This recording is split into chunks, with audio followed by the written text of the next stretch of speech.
Damián, ¿me escuchás? Sí, sí, perfecto. Bueno, creo que estamos en horario, en honor a los que han sido puntuales, que ya están conectados, son muchos. Te dejo todo el micrófono para vos y al final, bueno, veremos si hay algunas preguntas. Pueden escribir al chat las preguntas y las vamos viendo al final. Gracias. Bueno, desconectamos entonces la cámara un segundito y empezamos. Bueno, ahí estamos. Vamos a poner el puntero. Listo.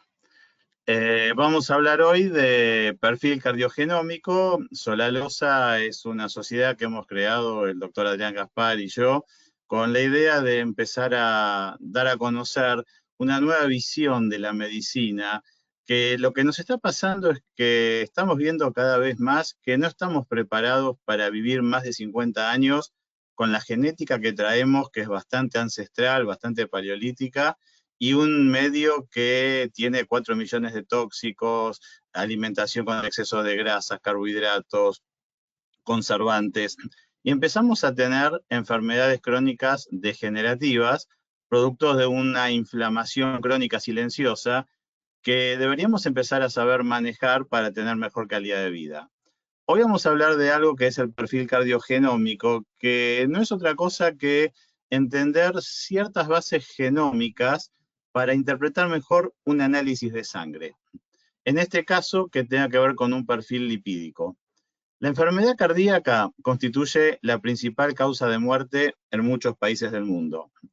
Y lo que estamos viendo, o por lo menos yo lo veo, seguramente les pasará a ustedes, cuando viene un paciente tratado, estudiado, me dicen, me hicieron los análisis de sangre y le piden un colesterol total que tiene que estar debajo de 200 miligramos por decilitro, con un colesterol HDL generalmente superior a 45, un LDL menor de 130, triglicéridos que tienen que estar debajo de 150 y un índice de Castelli, que es la relación del colesterol total sobre el colesterol bueno, de 4,5 para abajo.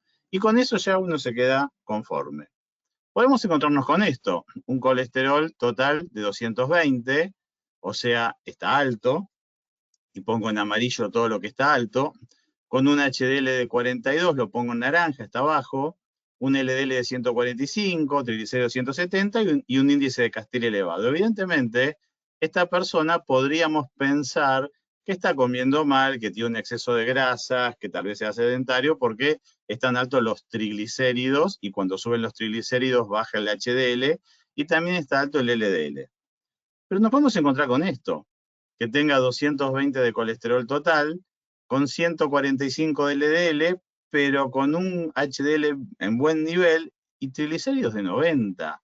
Entonces no es lo mismo este paciente que tiene triglicéridos de 170 que este que tiene 90. Hay algo que no cierra. ¿Por qué tiene colesterol alto si los triglicéridos no están altos? Entonces le dicen, es por estrés. No existe el colesterol alto por estrés. Empecemos a desterrar este concepto.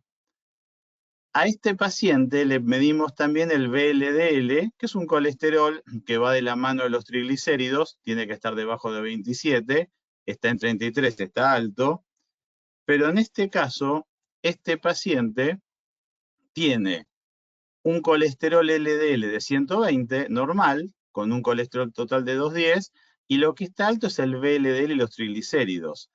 Esto sí tendrá que ver seguramente con una mala alimentación y si es genético habrá que medicarlo con un fibrato. Y si estuviera alto, se medica con una estatina. Entonces, lo primero que hay que diferenciar es del colesterol total, ¿qué componente está alto? ¿El LDL o el VLDL que va de la mano de los triglicéridos? Porque el LDL, si tendrán que medicarlo, lo tratarán con una estatina, pero el VLDL y los triglicéridos se maneja con un fibrato. Entonces, es importante empezar a discriminar en el análisis de sangre qué componente está elevado. Esta persona está muy bien de VLDL y lo que tiene es un colesterol LDL alto, que ya les adelanto que si los triglicéridos están normales, esto es genético, esto no es por estrés, esto es genético. La enfermedad cardiovascular, que es lo que nos preocupa para valorar el riesgo de sufrir una enfermedad cardiovascular, habitualmente nos basamos en un perfil de lípidos. Medimos colesterol total, los colesteroles discriminados, HDL, LDL, VLDL, los triglicéridos, el índice de Castelli, pero vamos a empezar a incorporar otras herramientas que hoy son más importantes, que son la apolipoproteína A1 y la apolipoproteína B, y la relación ApoB sobre ApoA1. Esto es mucho más importante que medir un colesterol HDL o LDL. Entonces empezamos a agregar algunas herramientas a todo lo que vimos, como la apolipoproteína 1, que debería dar mayor de 145. Esta es la que acompaña el colesterol bueno, que tampoco hay colesterol bueno ni malo. El colesterol es colesterol. La apolipoproteína B, que ideal tendría que estar debajo de 100, y la relación ApoB sobre ApoA1 debería dar debajo de 0,6.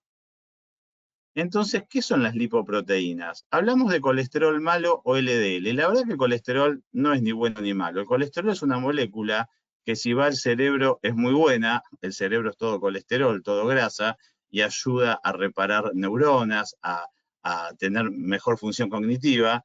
Y si va a las arterias, será malo. La LDL es una lipoproteína, es decir, tiene un componente lipídico y un componente proteico, que quiere decir, como ustedes saben, low density lipoprotein, lipoproteína de baja densidad. ¿Y qué consiste en la asociación de lípidos y proteínas? Y lo que hacen estas lipoproteínas es comportarse como vehículos de transporte de colesterol y de triglicéridos. Entonces, esta es la membrana de la lipoproteína de baja densidad, que tiene un componente proteico que es la ApoB100. Esto es lo más importante de la lipoproteína LDL. La proteína de alta densidad, la H, la high density, es densa, es alta densidad, porque tiene una membrana muy densa. Cuanto más densa es la membrana, más gruesa, menos espacio le deja al interior para transportar colesterol y triglicéridos. Por eso es buena, entre comillas, porque tiene poca capacidad de transportar colesterol y triglicéridos. A medida que la densidad de esta membrana se va haciendo más disminuida, más reducida, empieza a tener más espacio para transportar colesterol y triglicéridos. Y cuanto más finita, very low, menos densa, mucha más capacidad de transportar estas grasas. Pero lo que caracteriza a la LDL, además de su baja densidad, es este componente proteico, que es la apolipoproteína B100, que es un predictor, si está elevado, de riesgo coronario. Esta es la ApoB100, es esto, y las apoproteínas funcionan como ligandos de receptores de membranas celulares. Se los voy a dar un ejemplo. Supongamos que este es el hepatocito, ¿sí? La célula hepática, y acá, en el retículo endoplasmático, el aparato de Golgi, se encarga de sintetizar una proteína que es un receptor de membrana. Este es el receptor, se sintetiza a través de un gen que se llama LDLR. Es el gen que codifica al receptor para el colesterol LDL. Si lo ponemos en verde, quiere decir que es un gen que está adaptado a la vida moderna, que está funcionando bien y fabrica una proteína correcta. Entonces, tenemos tanto de madre como de padre los genes LDLR correctos y vamos a tener en la membrana del hepatocito todos estos receptores correctos.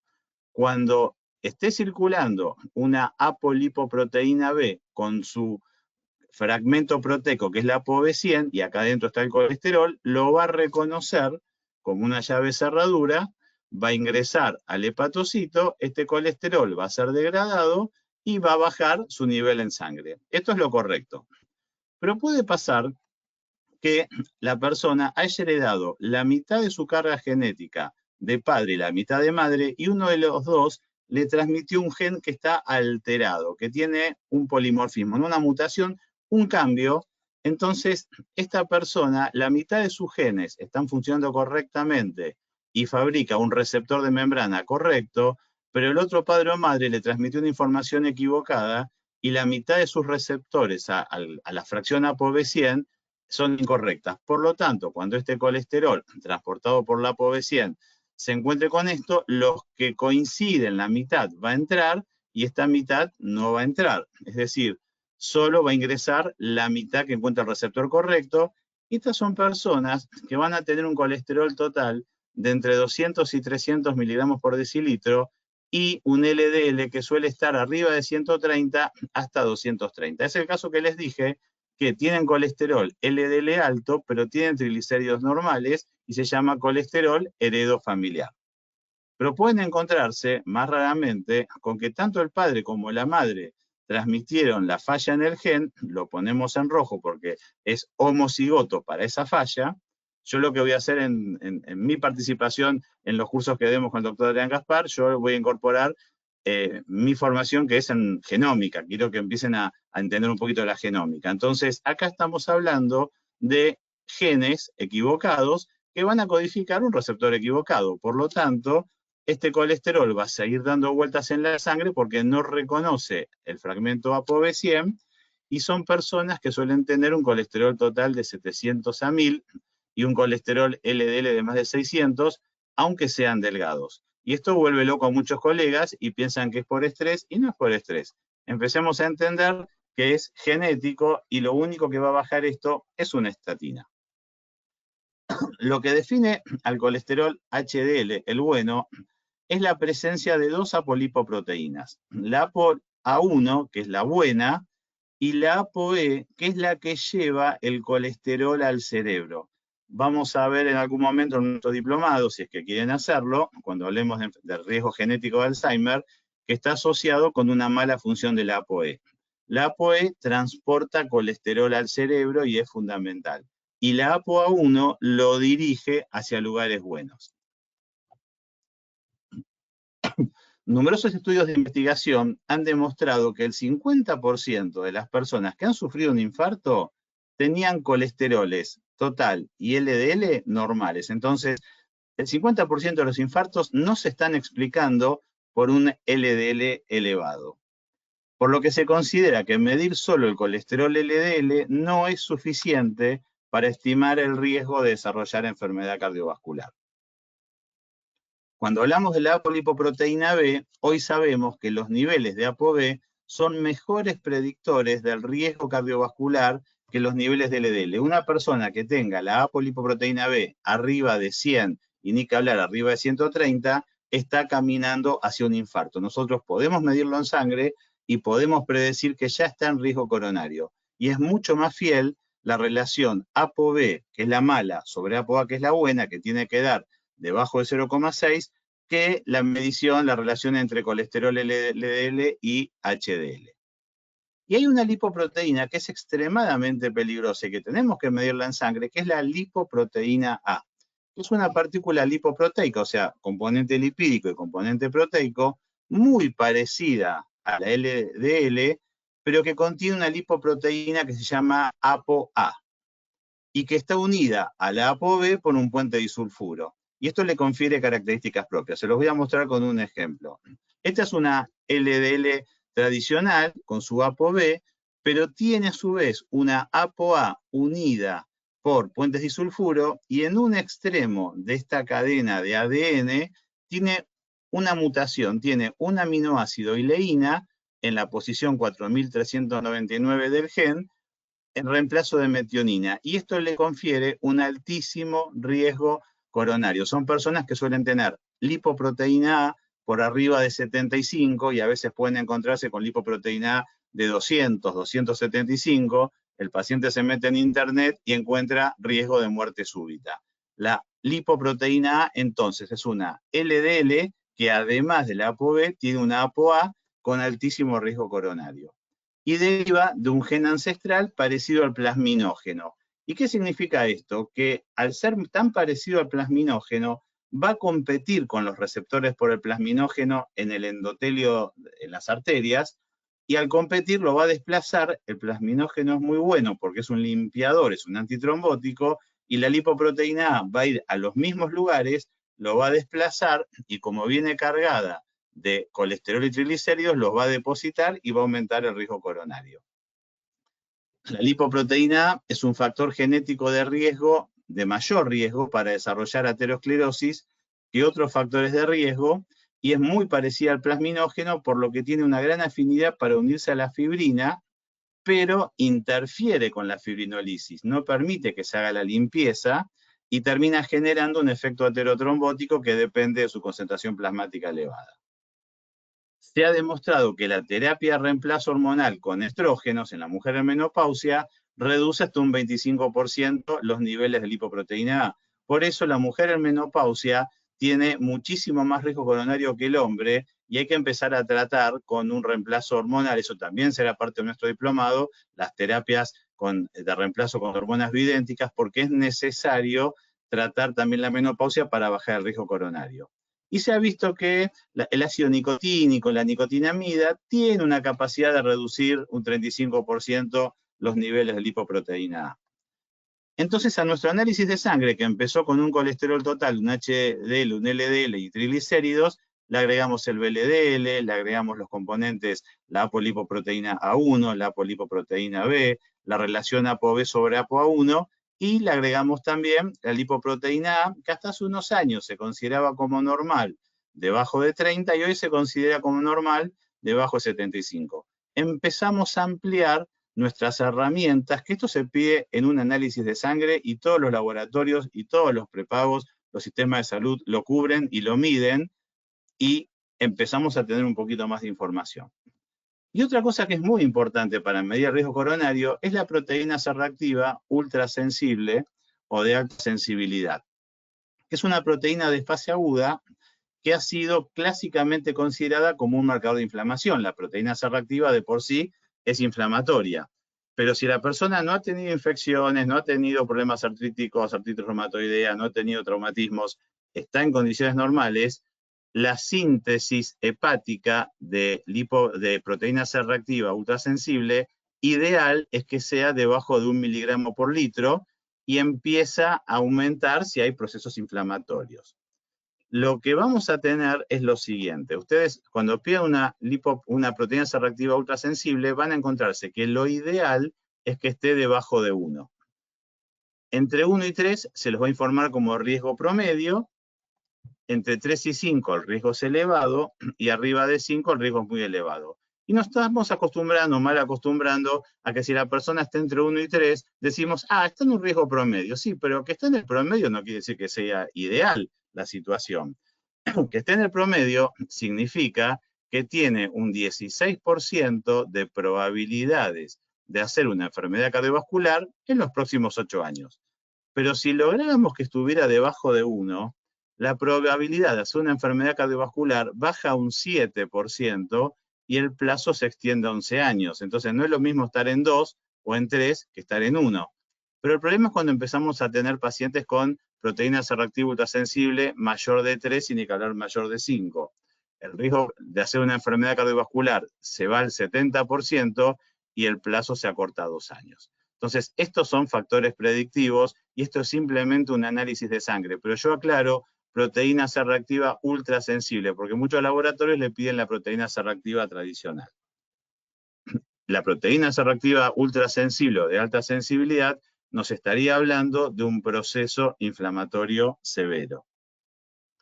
A los factores de riesgo de cardiovascular más la predisposición genética, le podemos agregar el estrés oxidativo, la oxidación, que es uno de los grandes enemigos. Y esto va a hacer que, en principio, empiecen a haber alteración en las moléculas de adhesión, se inicia un proceso de inflamación vascular y comenzamos con algo que para los que hacemos calidad de vida, medicina funcional integrativa, medicina ortomolecular, es fundamental la disfunción endotelial. Acá empieza el problema, con una disfunción endotelial que en un ratito vamos a hablar más. Este estrés oxidativo lleva entonces a que se vayan oxidando los lípidos, ese colesterol LDL elevado, los macrófagos, y el problema no es el colesterol elevado, sino el colesterol elevado oxidado. Empiezan a haber depósitos grasos con placas de ateromas y comenzó el proceso de aterosclerosis. Y finalmente, el gran enemigo, empiezan a aparecer las citoquinas inflamatorias, las tormentas de citoquinas inflamatorias, los procesos de apoptosis, la inestabilidad y ruptura de placas y estamos frente al evento cardiovascular que puede ser un infarto. Todo esto se originó con factores de riesgo, con predisposición genética, con estrés oxidativo y con una mayor liberación de citoquinas inflamatorias. Ni que hablar si esto le sumamos hipertensión arterial, obesidad, tabaquismo y diabetes. Todo esto se multiplica muchísimo.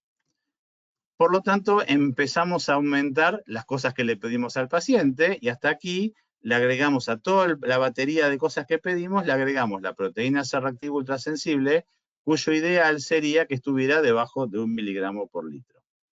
Y tenemos que hablar de homocisteína, porque hoy la homocisteína se incorpora a los paneles cardiovasculares. Es una herramienta fundamental.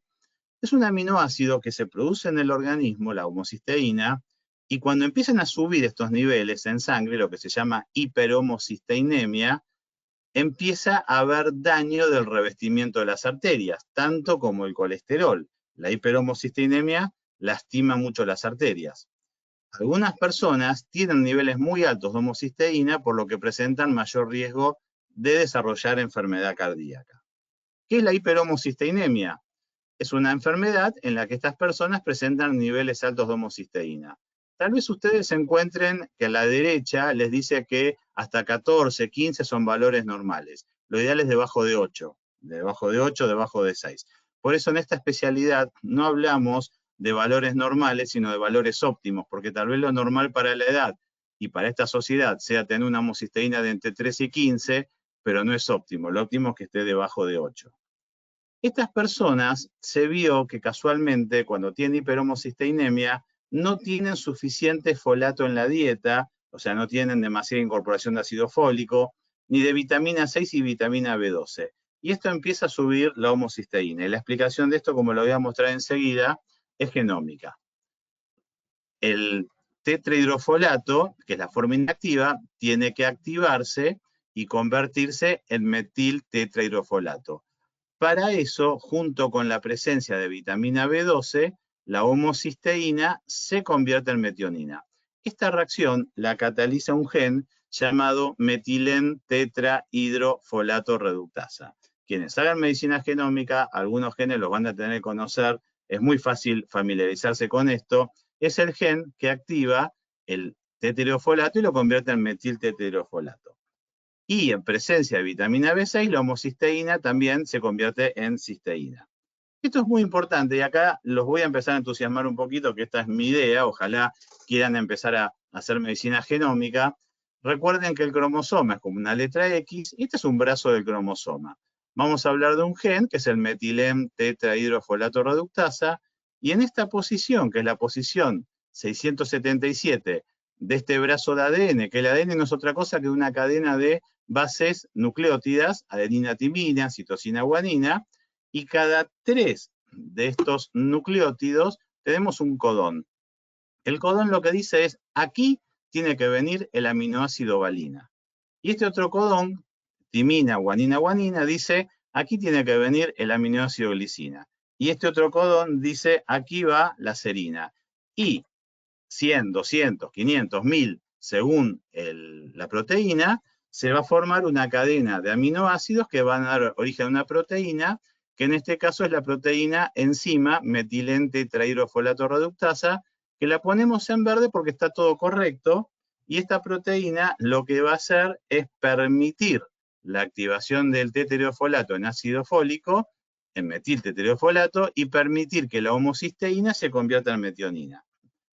Ahora, si la persona nació con un cambio, lo que se llama polimorfismo nucleótido simple, y en vez de tener en esta posición 677 la citosina, tuvo un cambio y nació con una timina, no estamos frente a una mutación, estamos frente a un SNP, un polimorfismo de nucleótido simple. Y simplemente esta timina dice, acá no va la valina, acá va alanina. El resto está todo bien, pero tenemos una proteína diferente. Un solo nucleótido con un solo aminoácido cambiado nos da una proteína que es mucho más termolábil, que la temperatura corporal la va destruyendo, tiene mucha menos función, mucha menos actividad, es decir, no convierte el tetrahidrofolato en metiltetrahidrofolato. Lo pongo en rojo porque está como en el paleolítico. Entonces, ¿qué va a pasar? No hay conversión, no hay conversión de homocisteína a metionina y la homocisteína aumenta. Todo empezó con un gen alterado y esta es la hiperhomocisteinemia. ¿Cómo se vence este gen? Dando un suplemento en dosis altas de ácido fólico. La forma de vencer al gen es llenándolo de ácido fólico. Entonces, como les dije hace un rato, uno hereda mitad de la carga genética de la madre, mitad de la carga genética del padre. Si la persona heredó de ambos padres el aminoácido, el nucleótido timina en esta posición, vamos a estar frente a un genotipo, genes con los que nacieron TT. Y TT, el alelo T, es el alelo ancestral, es igual que el paleolítico. Esta persona nació sin adaptación a la vida moderna. Si esta persona tiene un alelo ancestral de padre, por ejemplo, pero la madre le transfirió ya la adaptación o al revés, lo ponemos en naranja porque este gen trabaja al 50%, es lo que se llama genotipo CT, y si tuvo la suerte de que ambos padres ya le transmitieron la adaptación a la vida moderna, esta persona es genotipo CC, lo ponemos en verde porque está adaptado a la vida moderna. En un estudio genético le van a decir que para este gen, este es el documento de identidad del RS, esta persona es CT y le dice que va a necesitar mayor requerimiento de ácido fólico. Sabemos que un CT es un intermedio y que las variantes genéticas son CC, alelos buenos, CT, uno bueno y un ancestral, TT, los ancestrales. Es complicado, pero vamos a tratar de aclararlo un poquito más. Si medimos ácido fólico en sangre, la persona que es TT, que tiene alelos ancestrales, coma lo que coma, suele tener no más de 5 nanogramos por mililitro de ácido fólico en sangre. Y esto no está bien, porque van a ver que a la derecha el análisis de sangre le dice que lo normal es entre 5 y 20. No, no puede ser lo normal 5 si va de 5 a 20. 5 es muy poco. Las personas que tienen CC, que están adaptadas a la vida moderna, con una dieta tradicional, suelen tener valores de ácido fólico de 18 o más. Y las personas CT, que tienen un alelo ancestral y un alelo adaptado a la vida moderna, suelen tener valores de ácido fólico de 12. Lo importante es que a estos naranjas tal vez le damos 200 microgramos de ácido fólico y logramos llevar sus niveles de ácido fólico a un valor mucho más regular, que es 18 o 20. Pero a estas personas TT habrá que darle 400, 800 o 1000 microgramos de ácido fólico hasta tener valores altos. Es decir, los CC, los buenos, los adaptados a la vida moderna, hagan lo que hagan, tengan una dieta simple, le demos 200 microgramos de ácido fólico, le demos una dieta rica en ácido fólico, le demos suplementos, siempre van a tener una homocisteína debajo de 10, debajo de 9. Hagan lo que hagan. Y esto es muy saludable. Ahora, las personas TT, las ancestrales, siempre van a tener homocisteínas muy altas y con una dieta simple vamos a estar en problemas. Con darles una dieta rica en ácido fólico, un pequeño suplemento, no haremos mucho, y son personas que tendremos que darles un suplemento importante de ácido fólico para tratar de mejorar la homocisteína. ¿Y por qué? Porque la homocisteína se convierte en metionina. Si yo doy mucho ácido fólico o el gen me trabaja bien, tengo poca homocisteína, no tengo riesgo coronario, pero al convertirse en metionina, la metionina es un silenciador de oncogenes, es un anticancerígeno. Las personas que tienen poco ácido fólico suelen tener mucha homocisteína, no la convierten en metionina y además tienen riesgo de hacer un cáncer de colon. Entonces, fíjense la importancia de por lo menos medir el ácido fólico en sangre y tratar de que estemos en valores de 20. No se queden contentos con que está en 5, en 7, en 8, no es un buen valor. El ácido fólico tiene que estar cerca de 20 o más. La homocisteína tiene que estar entre 6 y 8. La vitamina B6 y la B12 lo más cerca de valores óptimos para tener un buen valor de homocisteína.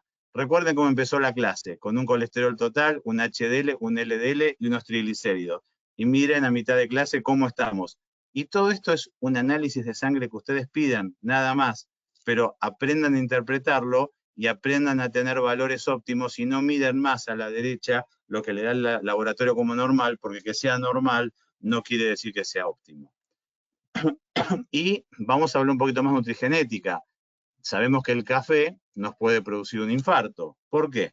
Porque la cafeína va a actuar sobre el gen y va a tener una acción epigenómica y ustedes tal vez sepan que el hígado trabaja en fase 1 y fase 2.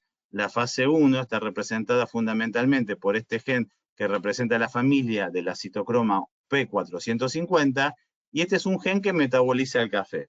según cómo esté este gen, si la persona es metabolizadora lenta o metabolizadora rápida. Si es metabolizadora lenta, el exceso de café le va a producir un infarto. Entonces, en un estudio genético, ustedes pueden medir este gen CYP1A2 y si es rojo o naranja, es un metabolizador lento y habrá que reducir la cantidad de café porque el exceso de café lo puede llevar a un infarto. En cambio, un metabolizador rápido no tendrá restricciones en la cantidad de café. Esto es un estudio genético. ¿Qué está demostrado? Que las personas que tienen el alelos AA, A de madre, A de padre, son los verdes, los metabolizadores rápidos, y el riesgo de tener un ataque coronario tomando una taza, 2 o 4 tazas es más o menos el mismo. Pero las personas que son naranjas o rojas, que tienen alelo C o alelo A y C, que son metabolizadores lentos de la cafeína, si toman menos de una taza o una taza de café por día, el riesgo es parecido a los verdes. Pero cuando ya empiezan a tomar 2 a 3 tazas de café por día, incrementan un 26% el riesgo coronario. Y si toman más de 4 tazas de café por día, incrementan en un 53% el riesgo coronario. Esto es hacer nutrigenética. Con un estudio genético, ustedes pueden predecir que el exceso de café lo va a llevar a un infarto. Es una medicina preventiva, predictiva, participativa y personalizada. Y el estrés oxidativo también dijimos que influye mucho porque nos lleva a la disfunción endotelial. El estrés oxidativo se desarrolla como consecuencia de un desequilibrio entre la producción y la acumulación de especies reactivas de oxígeno. Y la capacidad del organismo de manejarlas mediante los antioxidantes, que a su vez pueden ser endógenos o exógenos. O sea, hay un desequilibrio y nosotros queremos equilibrarlos. ¿Cómo? Lo más fácil, el paciente toma antioxidantes, vitamina C, vitamina E, ubiquinol, coenzima Q10, beta-caroteno, glutatión. ¿Saben cuánto representa en nivel de antioxidación los antioxidantes exógenos? Un 10%. El 90% de los antioxidantes los producimos nosotros, son endógenos, y los generamos a partir de 3 genes que tenemos nosotros, que son el superóxido dismutasa, glutatión peroxidasa y catalasas. Este es un estudio genético donde podemos evaluar los genes con lo que nació. Esta persona nació con un gen naranja, quiere decir que está trabajando un 50%, o sea, tiene disminuida la actividad de la superóxido dismutasa, que es el principal bloqueador del anión superóxido. Nació con una buena genética para producir glutatión peroxidasa, pero nació con este gen apagado, como en el paleolítico. Tiene poca actividad de catalasa. Lo bueno es que en nutrigenética conocemos principios activos que están en alimentos o en suplementos que tienen la capacidad de prender estos genes. La persona nació con estos genes apagado, esté trabajando un 50% y esté bien, pero el resveratrol y la luteína suelen prender el superóxido dismutasa, el selenio suele prender el glutatión peroxidasa y la catalasa, que se consigue en algunos países del mundo, suele prender al gen CAT. Pero podemos medir en sangre, no hace falta que se hagan un genético, porque yo sé que no todos los médicos hoy van a poder hacer un estudio genético, es costoso, tenían que aprender a hacerlo, lleva años, pero sepan que esto existe y sepan que pueden pedir en sangre dosaje de superóxido dismutasa y glutatión peroxidasa, y por lo menos van a tener una idea de cómo está trabajando el gen. Valor normal de superóxido dismutasa, 160 a 240 unidades por mililitro. Valor normal de glutatión peroxidasa entre 4.100 y 10.080 unidades por litro. Cuanto más altos estén estos niveles, más expresado está el gen y más defensa antioxidante tiene el paciente. Volvemos a nuestro esquema de nuestro brazo del cromosoma. Este es el ADN con el que las personas nacen, pero va a actuar la ARN polimerasa y lo que va a hacer es escindir estos puentes, separarlo y generar una copia donde el uracilo reemplaza la timina, y esto es lo que se llama ARN mensajero. Esta es la copia, ¿sí? La transcripción del gen, el ARN mensajero. El ADN da la orden y el ARN mensajero la cumple. Hoy podemos medir, además de genes, la expresión de los genes con estudios de ARN mensajero y hacer epigenética, epi encima de, y empezar a medir cuánto está trabajando el gen para ver qué susceptibilidad real tiene el paciente de desarrollar esta enfermedad. Y esto se los presento, es un estudio donde yo ya no me fijo si nació con el gen rojo apagado o verde prendido. porque yo veo en qué porcentaje está trabajando el gen. Esta persona tiene una glutatión peroxidasa. Lo ideal es trabajar en verde. El rojo que está trabajando poco, y este amarillo es los longevos, los que van a vivir más de 120 años, suelen tener muy expresados estos genes. Siempre vamos a intentar apuntar al amarillo, nunca al rojo.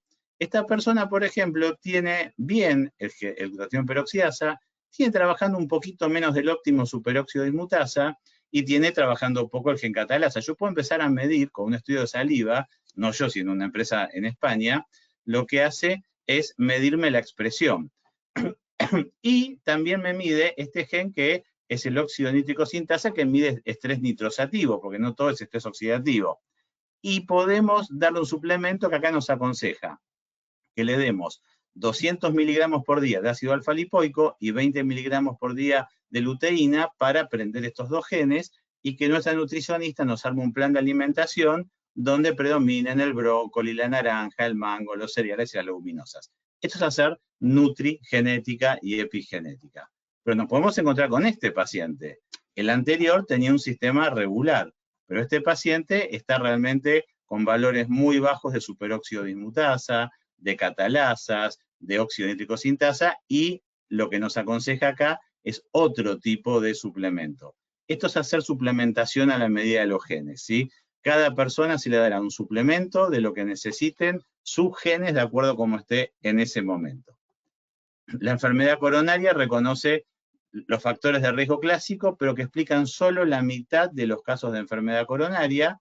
Si a esto le sumamos alteraciones genéticas, polimorfismos desfavorables y un ambiente propicio para la enfermedad, sobrepeso, diabetes, sedentarismo, colesterol alto, hipertensión, tabaquismo, vamos a estar frente a una mayor facilidad de generar una aterosclerosis y una enfermedad coronaria.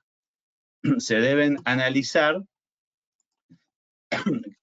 los factores que puedan estar implicados en la fisiopatogenia de la enfermedad coronaria y sus complicaciones, como los relacionados con el metabolismo lipídico, el sistema renina-angiotensina-aldosterona que maneja la hipertensión arterial, igual que el sistema simpático adrenérgico, la resistencia a la insulina. Los insulinoresistentes tienen mucho más riesgo de hacer un síndrome metabólico y una enfermedad coronaria, el estrés oxidativo, el daño en la función endotelial, la inflamación, la trombosis, son todas variantes que vamos a tener que empezar a utilizar.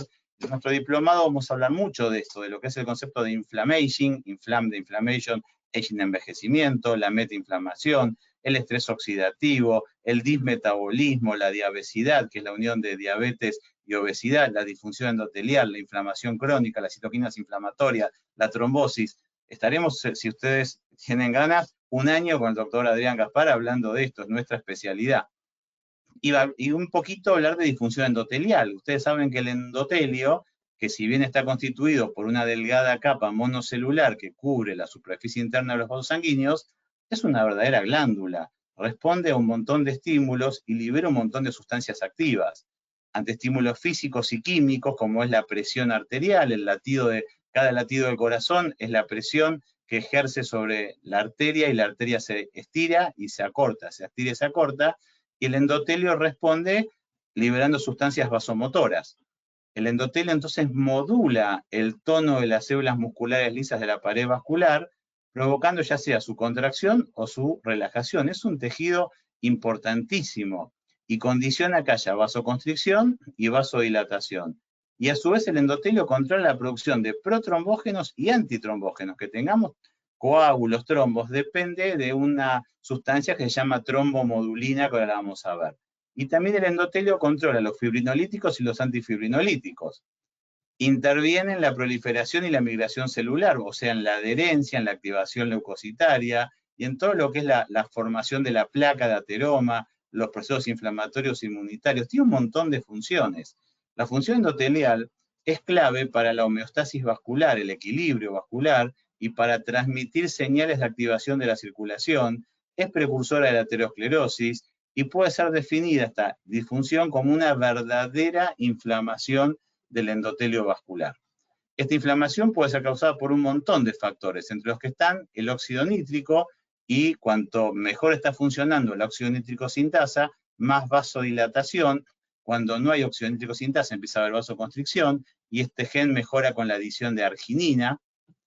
El shear estrés, que ahora vamos a ver, el estrés oxidativo que a su vez es generado por la diabetes, la hipertensión arterial, las dislipemias, la enfermedad inflamatoria, que activa el endotelio y esto responde generando disfunción.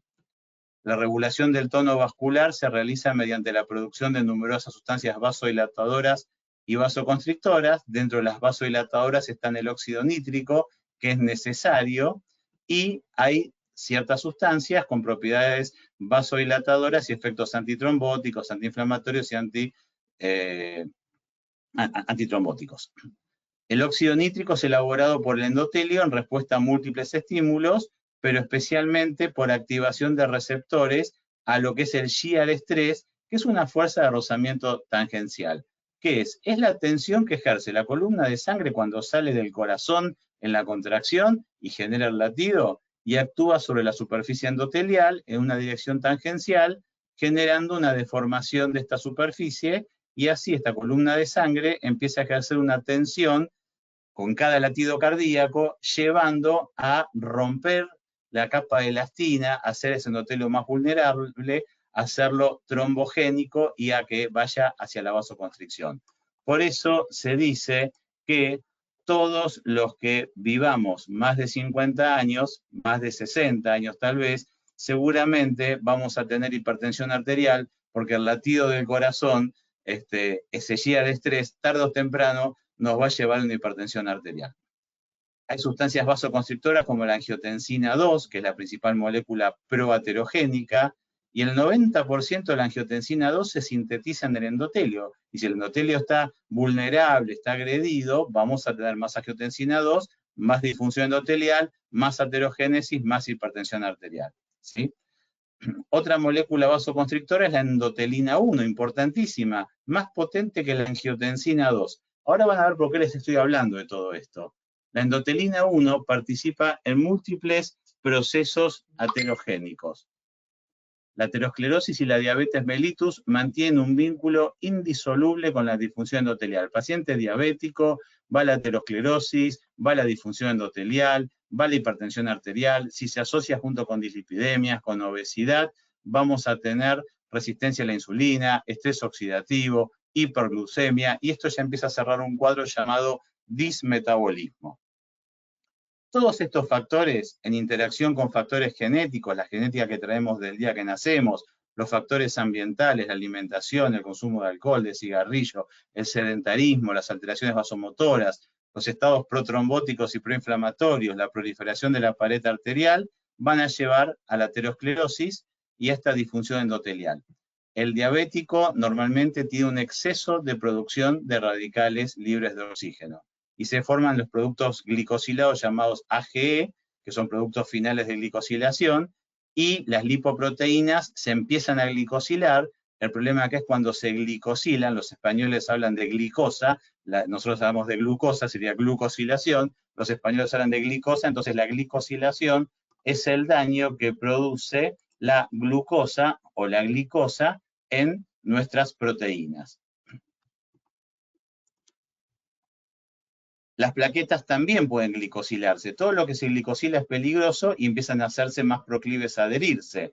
Y existe una estrecha relación entre hipertensión arterial y disfunción endotelial, donde actúa el sistema renina-angiotensina-aldosterona y donde también interviene, como vimos hace un ratito, el óxido nítrico en un delicadísimo balance homeostático entre producción de sustancias reactivas de oxígeno, estrés oxidativo, sustancias reactivas de nitrógeno, estrés nitrosativo, acción de la óxido nítrico sintasa, acción del sistema renina-angiotensina, la angiotensina 2 que altera el balance del óxido nítrico y aumenta la producción de radicales libres, y entramos en un círculo vicioso del que no salimos a menos que no tengamos muy equilibrados nuestros sistemas, y esto lleva a la aterosclerosis y a todos los procesos cardiovasculares.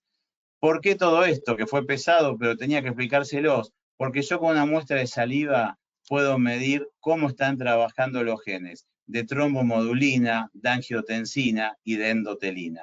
Esta persona tiene yo puedo medir qué daño está teniendo hoy en un estudio genético, una muestra de saliva, puedo medir que esta persona ya está con producción de endotelina 1, ya está con producción de angiotensinógeno, está con está camino a una disfunción endotelial más severa, y esto va a mejorar con el suministro de L-arginina, 200 miligramos por día. Esto todo nos da el informe genético, la empresa que nos hace el estudio genético, que es Vitagenes, que está en la Universidad de Granada, en España.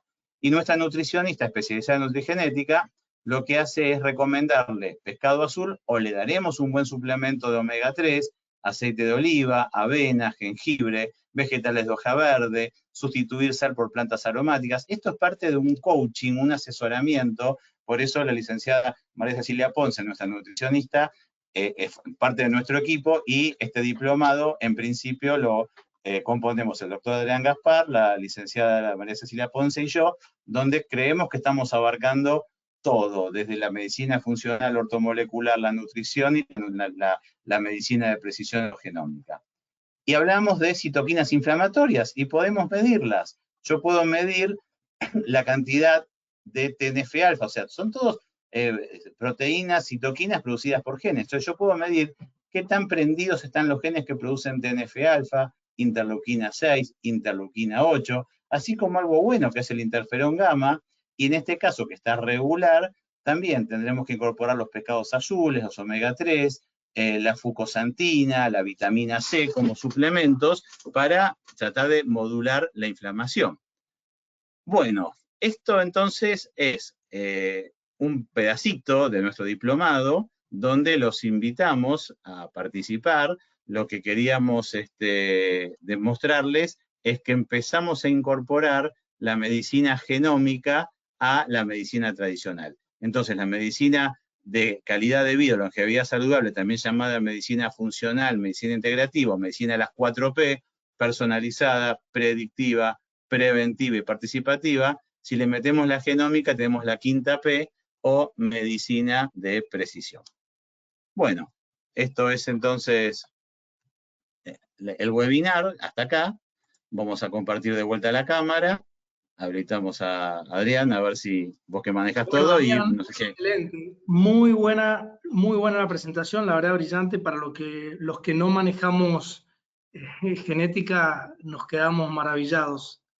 Quiero ver si tenemos alguna pregunta por parte de los asistentes en este momento. Es difícil. Yo sé que hasta ahora es difícil. Espérate que acá tengo una pregunta que la quiero ver. ¿Qué opinan de la superóxido dismutasa vía oral? Pregunta. Está demostrado que no se absorbe casi nada. Justamente en algún momento los suplementos lo daban, la verdad que es muy poca la absorción, entonces lo que buscamos es estimular el gen, prender el gen. La superoxidismutasa se prende muy bien con resveratrol, con luteína, que es el pigmento naranja de los alimentos de color naranja, y con la actividad física. Entonces se demostró que es preferible dar el activador del gen. Nosotros queremos prender y apagar genes. Entonces no es dar la superoxidismutasa ya fabricada que se absorbe poco, sino queremos que nosotros, nuestros genes endógenos, empiecen a trabajar mejor. La verdad que es súper apasionante el concepto que hoy se puede manejar de cómo encender y apagar genes. Primero conocer los genes que tenemos, qué tan ancestrales somos o cuánto hemos evolucionado, y en función de eso saber con qué nos vamos a beneficiar en cuanto a alimentación y suplementación. Yo creo que esto va a ser un capítulo súper extenso el año próximo en nuestro diplomado, así que ya les vamos a estar compartiendo más información. Tenemos próxima semana, seguimos con estos webinars informativos. Quiero que la gente sepa que esto es más que nada para que vean el nuevo concepto de la medicina de precisión, como bien vos decías. No sé si vos querés agregar algo más, porque no tenemos más preguntas. Evidentemente los has dejado nadados. Espero que les haya gustado. Sé que es difícil, que es complejo, pero bueno, es esto, ¿no? Creo que nosotros hoy tenemos en Solaloza una herramienta única, que es la nutrigenética, que muy pocos médicos están manejando en el mundo, y en Solaloza vamos a enseñarles a entender las bases genómicas. Fíjense, como con un análisis de sangre, pero sabiendo la homocisteína, la proteína C reactiva ultrasensible, la polipoproteína B, que es todo genómico, aunque no hagan un estudio genético, no importa, no lo pidan, pero empiecen a pedir estos análisis. Y aquí les vamos a hablar así de un montón de enfermedades crónicas. Bueno, Damián, impecable como siempre. Nos veremos la semana próxima, que me toca a mí la presentación sobre estrés adrenal y envejecimiento, Sí, que sí. también es un tema súper interesante. Así que bueno, Excelente. nos estaremos conectando. Yo voy a estar desde Miami transmitiendo, así que ahí nos vemos. Bueno, nos vemos la semana que viene. Gracias a Bueno, todos. descanses, saludos a Gracias. todos. Chau. Hasta luego.